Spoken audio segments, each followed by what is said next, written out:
Hello, everybody. Thank you so much for joining us again today. And good afternoon or good morning, depending on where you're joining from. It is a unique day for us. It's Friday. It's December 13th. We just wanted to move it to the 13th for you all. 1 p.m. Eastern time. And it has nearly been a month since our last freight market roundup, which is without a doubt, the largest period of time.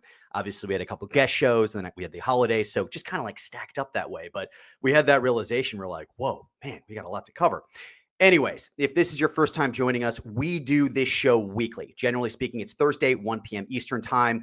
I'm your host, Jason Brand, the Director of Outreach and Partner Development here at Supply Chain Solutions. And if you haven't heard of Supply Chain Solutions by now, you need to. We're West Michigan based, but we are globally footprinted at this point. We've got warehousing all over North America, but we also handle literally every link in the shipping chain, which we kind of, we view ourselves as a boutique freight provider because we've done so much, and we actually started as a consulting organization. So we've really always molded ourselves around our customers' needs in a way that our customers have always appreciated. Anyways, if you haven't worked with us before, you got to reach out. It is a great time. We've got a couple new things up and coming and up and running that we'd love to show off. So anyways, let's go back. As I mentioned, this is the Freight Market Roundup. What we like to do on this episode, generally speaking, it's bi-weekly, but we like to run through what our customers are currently paying in ocean shipping and also in air shipping.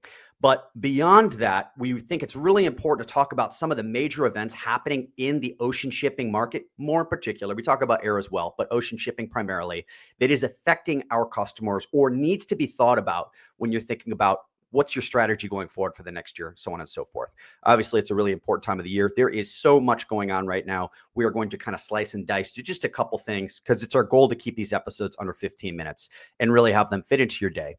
If it doesn't work at this time, always feel free to find us on Apple Podcasts, Spotify, YouTube. We really kind of blast ourselves out to most channels just to make it so, hey, if you can't listen to us at 1 p.m., check it out on the ride home, check it out on the drive home the next morning or drive in the next morning. So without further ado, let's dive right in. And as I mentioned, we're going to start with ocean shipping. So let's start with our Trans-Pacific lane, more specifically, the shipments that are coming out of Southeast Asia or China and headed into the U.S. West Coast ports. So if you've joined us before, we talked a lot about some of the things happening right now that have created a very weird rate environment. And, a couple of those things, retailers are still front loading their inventory. Literally, as of this week, the report came out saying that. Analysts are predicting that December, when the numbers are crunched, is going to be busier than November as far as total TEUs are concerned. But this is what I love about supply chain. You've got this beautiful view of supply and demand and how it affects the pricing market. And what we are seeing in the pricing market is it cooling off. So right now, our customers are paying roughly $3,800 per FEU. And as a reminder, if you're not, deeply vetted in logistics or ocean shipping, FEU, 40-foot equivalent unit, just think of a 40-foot container. But to get an idea of how 3,800 fits into the grand scheme of things in price, in November, at the start of November, on this lane, the average ocean shipping cost was $5,100 per FEU. Now, how do these kind of fit into, what we normally see at this time? Because this is actually, I think, where it becomes the most unique.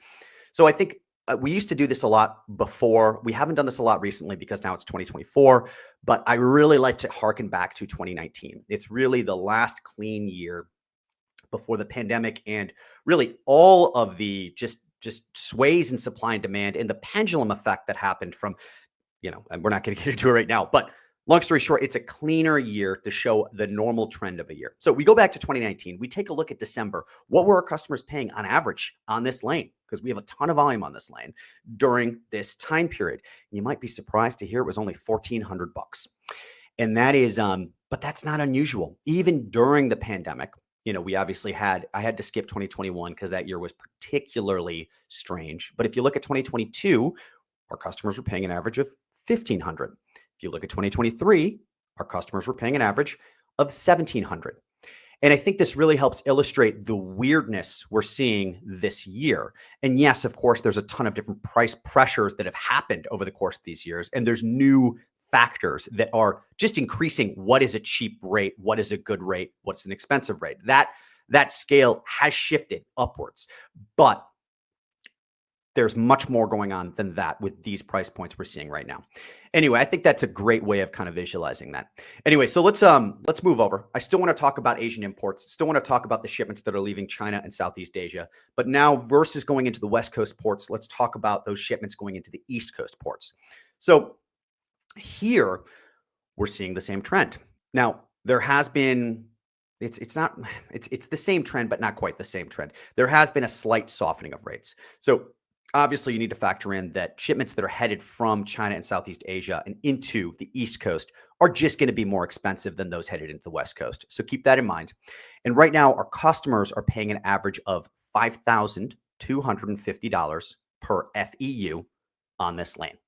Now, to give you kind of some perspective here, roughly a month ago, the last freight market roundup we had, our customers were paying about $450 more on this lane. So a very, very slow decrease compared to the West Coast lane, but a decrease as well. Now, there are things that are kind of buoying this lane more than the West Coast. A great example is those fears of the potential strike on January 15th. And that's really starting to ramp up. And it's an undeniable factor of the unusually high price for this period. But there is, again, as I said, more factors going on here. So anyway, let's move on though. Let's talk, let's wrap up that Trans-Pacific, and we're going to talk about our Southeast Asia and China containers that are headed into the Mexican West Coast ports. And this is a newly included lane for us, and at least it's relatively new, but it has helped us tell a great story of what's happening in the US container market. It tells a story also about the global shipping market, but it really gives us a different perspective and kind of helps show the outline of what's going on in the US import market. And so I've really enjoyed including this lane. It's really, I think personally, added a lot of color to the understanding of what's happening with these forces of supply and demand and how things such as tariffs have been affecting where shipments are going and so on and so forth. But currently, while the price of these Asian imports into the US has been cooling off, at least again, slightly more on the West Coast than the East Coast. But we're actually kind of seeing the opposite trend right now for these shipments that are headed into the West Coast of Mexico.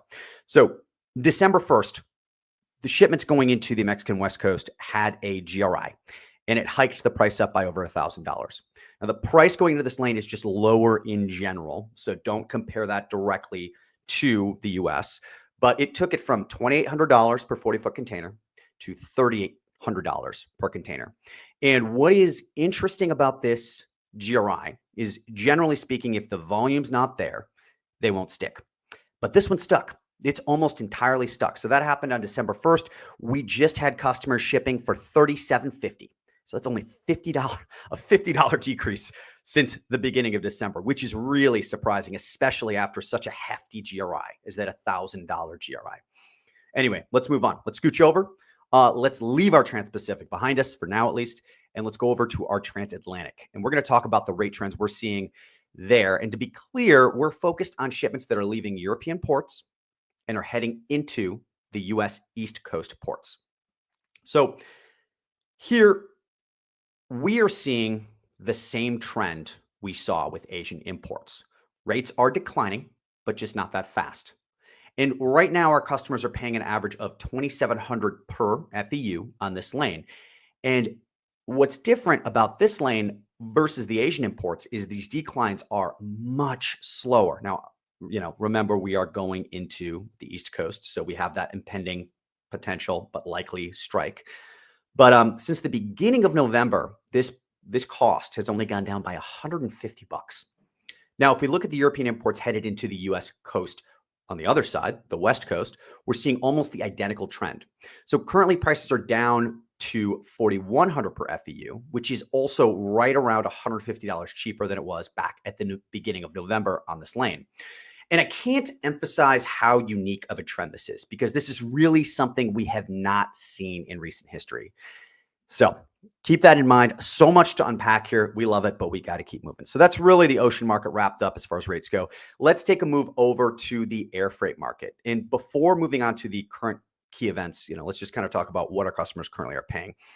So for air freight, we're going to be focusing on freight that's moving out of Southeast Asia and China and headed into the US.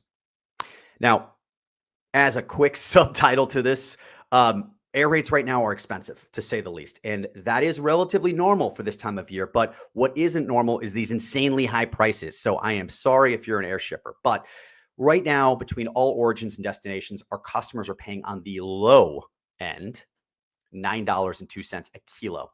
And on the high end, $10.27 a kilo. The weighted average there, just kind of showing which side it's leaning. It's $9.84 a kilo. So it's leaning towards that $10 range.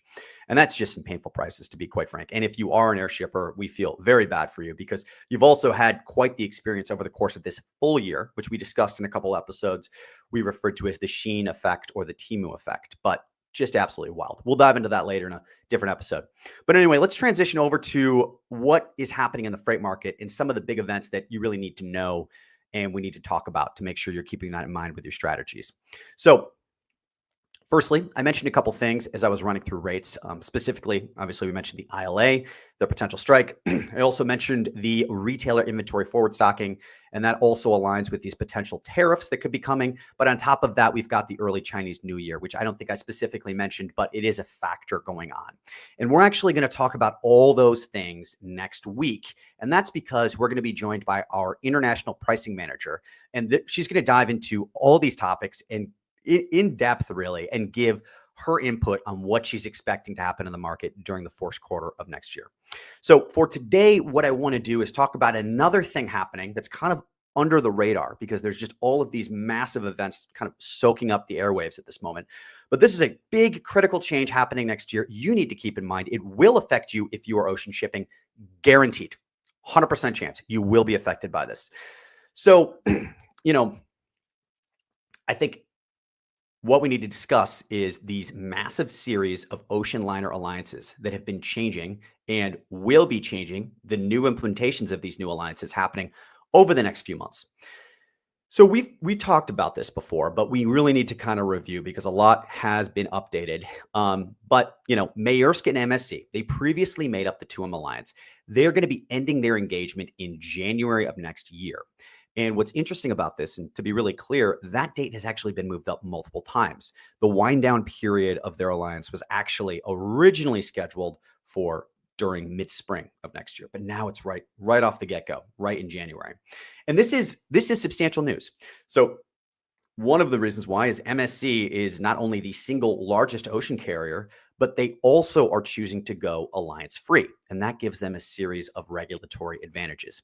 It also leans into this new network strategy that they're pitching, and it's focused on the dynamic nature of ocean shipping in today's climate. And they're talking about just having an unrivaled level of flexibility they've never been able to have before. So in a statement from their CEO, Soren Toft, he said in a quote, MSC, their new standalone alliance-free East-West service network gives them the operational freedom and flexibility, which is highly demanded by the market. And he went on to say that supply chains are no longer centered around just a few countries and are no longer relying on one or two major markets, but are becoming more dispersed. And they believe that requires a broader port coverage in the network. So MSC has further discussed that their new strategy could involve these just very massive network changes in shorter periods of time than they'd ever been able to do before, depending on where they're seeing container supply or shipping demand increase or decrease. Now, when I hear that, it sounds great, but it's hard not to think about, what isn't very clear, and that's how it's going to be affecting the shipping contracts that they've currently signed with their customers. So if you've signed a contract with MSC and they see a massive shift in where containers are positioned or where demand and supply are, how does that affect the pricing and service levels for their customers? A trend that we saw that was very negative over the years of the pandemic was these contracts that shippers were signing were barely worth the paper they were written on. And it was one of the major complaints that kind of led to the OSTRA Shipping Act of 2022. And that is that, shippers were upset they were paying so much, even though they had these agreed upon rates, and that they weren't even getting loaded on the vessels, and other containers that weren't under contract were taking their spots. And, I like MSC's goals here. I think it's a really you know, granted, it is a lot of fancy words, but what they're really trying to say is we will have a fluid network because we're not tied down by an alliance.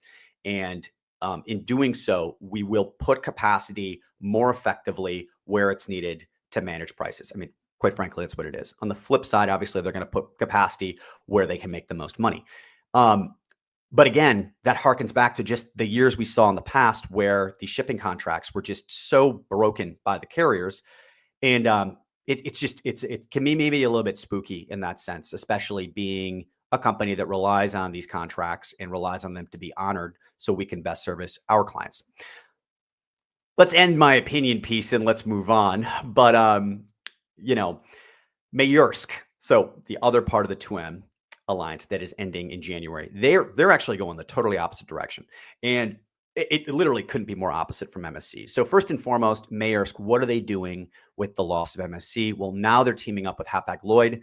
They're teaming up in an alliance that's going to be called is called the Gemini Alliance. And this alliance has an official start date of February 2025. A lot of people have thought this is because of Chinese New Year, kind of starting this off with a little less volume out there to get their wheels up and running.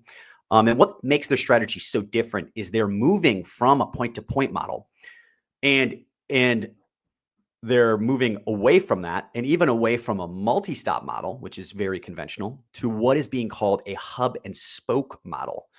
Now, to explain what a hub and spoke model is, when it comes to shipping strategy, it refers to a system where the focus of the shipping network is between shipping hubs, hub to hub shipping. So cargo is transported between major ports. And these are specifically major ports that the alliance has designated as their hubs. And they're going to take their largest vessels and they're going to focus all their attention on hub to hub shipping.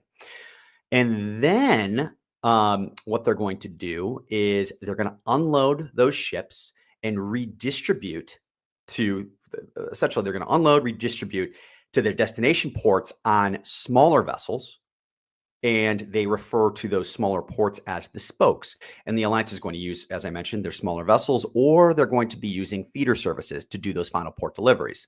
So I can't explain how much of a huge contrast this is from the more conventional point-to-point strategy that's been used in ocean shipping. And this obviously involves more touches of the container. But one of the goals of the Gemini Alliance was a schedule reliability above 95%. And that is a number that I haven't seen anything near by any ocean liner for so long, so long. And if they can achieve that, a 95% schedule reliability, and now there's a huge asterisk behind this. Are they talking about 95% schedule reliability between hubs, or are they talking about from origin to destination? I'm not sure. But it is a bold claim. And another claim they're saying is they are looking to eliminate blank sailings as much as possible, which has been a lever that's been used substantially recently. Obviously during the pandemic, it was used just almost militantly. It was wild, but still, we're still seeing the use of blank sailings quite often.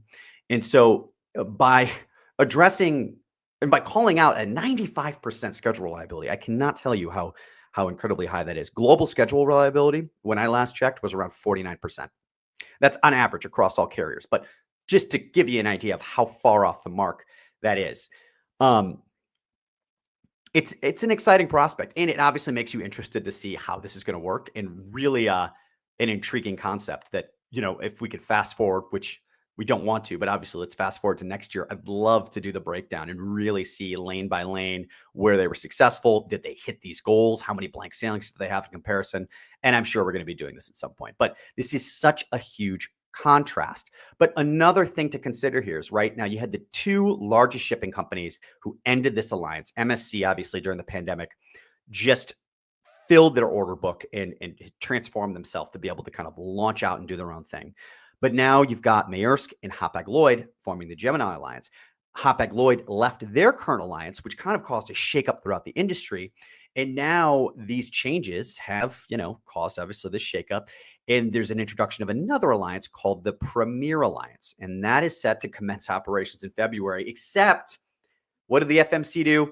They stepped in and said, we don't feel like this is legal. The Premier Alliance was going to include 3 ocean shipping companies, One Network Express, which is also known as One, Hyundai Merchant Marine, which is also known as HMM, and Yangming Marine Transport Corporation.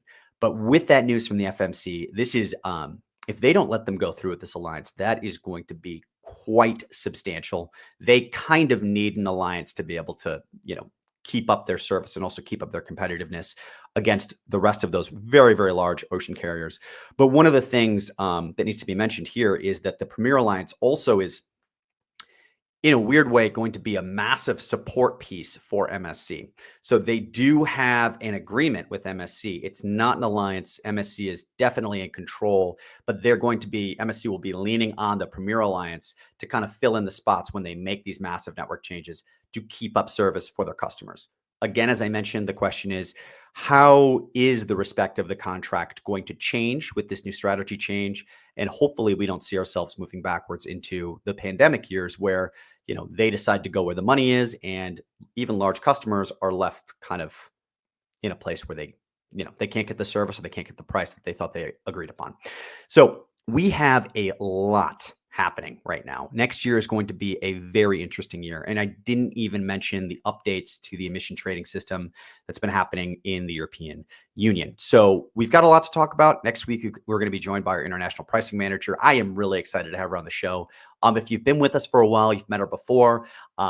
She's excited to come too. She's going to have a couple of visual aids she'd like to show and kind of discuss what she's seen and what she expects and more. So thank you so much for joining us today. Really happy you could be here on this Friday, December 13th. But next week, we'll be live Thursday at 1 p.m. Eastern. So make sure you tune in. Thanks. Bye.